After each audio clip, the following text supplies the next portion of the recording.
Hello. Before we get going this week, I just wanted to say that it's going to be a little bit different. And the reason for that is, whilst it's nice where I am, I have struggled massively to get Scott's side of the challenge this week. So what you will see here is my challenge, and then us both talking about it. But if you go onto Scott's page, which I'll put the link here, you'll be able to see what Scott has been up to. And then hopefully next week we should be back to normal. I hope you like the challenge. Nonetheless, there is a sea over there, and I've got a dog, and whoa!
So it's the Scott and James show, and I'm down in Cornwall, and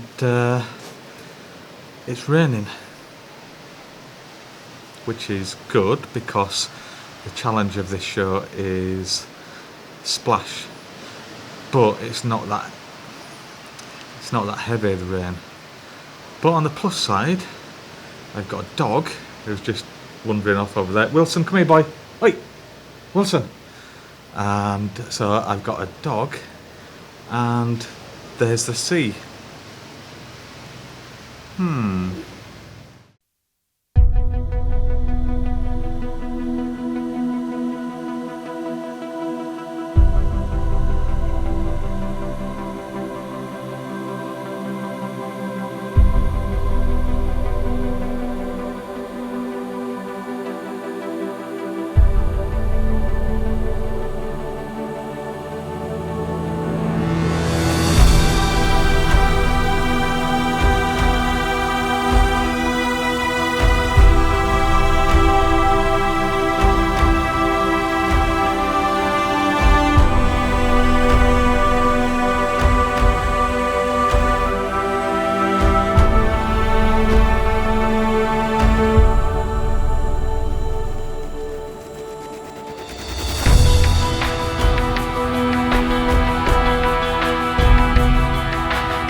So that was what I came up with this week. It was when you think of splash, I don't know. I honestly don't know what options you've got other than what I just, not just what I've done there, but the type of things. I was thinking about maybe getting Penny to jump in a puddle, or I was going to try something with the shower, but that didn't work, and there hasn't been any rain to jump in a puddle. So I was going to say, because that'd have been really good. Yeah.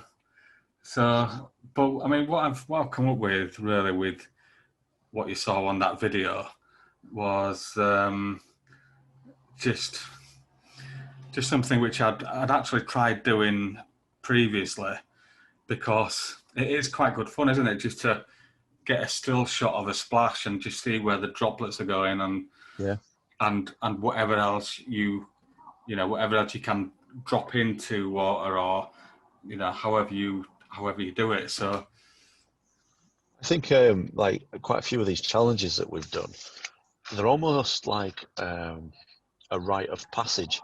The things that you kind of sometimes do when you first start, not necessarily first start photography, but when you first get a DSLR and you can manually adjust all the settings, these kind of things, long exposures, some of the things that we've done the other week, like your abstract and your macro, they're all things that you kind of try to do when you first start out, and then you don't really bother doing it again. So these kind of things that we're doing now, it's good to revisit them and kind of see what you've learned and put that into practice. Are you finding that as well? Yeah, I am actually. I was thinking about that, especially with the splash thing, because when I first got my first DSLR was a Nikon D350, 450 or something. I can't remember what it was. It was a pretty decent. D320. That's what it was. D320. Yeah. 3200. Oh my god. Yeah, it was a Nikon 3200 or something. But yeah, it was quite good, and I was forever chucking things in balls and trying to capture the light, and I was out at the side of the road on a night just getting light trails of cars and stuff, and doing star trails and that type of thing. I generally tend to do them when I go away. I mean, I'm away next week, and I'll be in the middle of nowhere, so the chances are that I might do a few star trails then. Really, you'll have no light pollution either, so that'll be good. Togged up and taking your tripod and everything with you. Yeah. Last time I did one, I actually left the camera out in the garden all night, just doing its thing, and I went to sleep simply because we was on a farm, and it wasn't like I was on a built up area or anything where somebody could look in and think, what's that noise, and then see my camera going off. There's nothing like that. I guess the only thing was just making sure it doesn't chuck it down, but I'd checked the weather beforehand. It's quite good, isn't it? So unfortunately, like I was saying at the beginning, I've not had time to do it, and I didn't want to rush it because I've got some quite strong ideas. So I'm probably building this up a little bit too much now. But what we'll do is gives me a bit of time during quarantine to get the bits together that I need. Because I'm going to have a route around the garage to get the light stands out, and I'd like. I think I'm going to use a bit of a black backdrop as well, just to create a bit of separation. So it's just making sure that I'm prepared and I've got everything together, so that when I do it, it doesn't take very long. But then if we do that for the following week, and then the week after that, we can crack on with some back to as usual format with a bit of luck, where we're both on at the same time. And we'll do the smoke photography. It's definitely a bit different being in this little tent in my garden office instead of being in the Mediterranean Sea like I was last time I spoke to you. Yeah, back down to earth with a bag. with a massive bag. Right, so are we done then for this week? I think we are.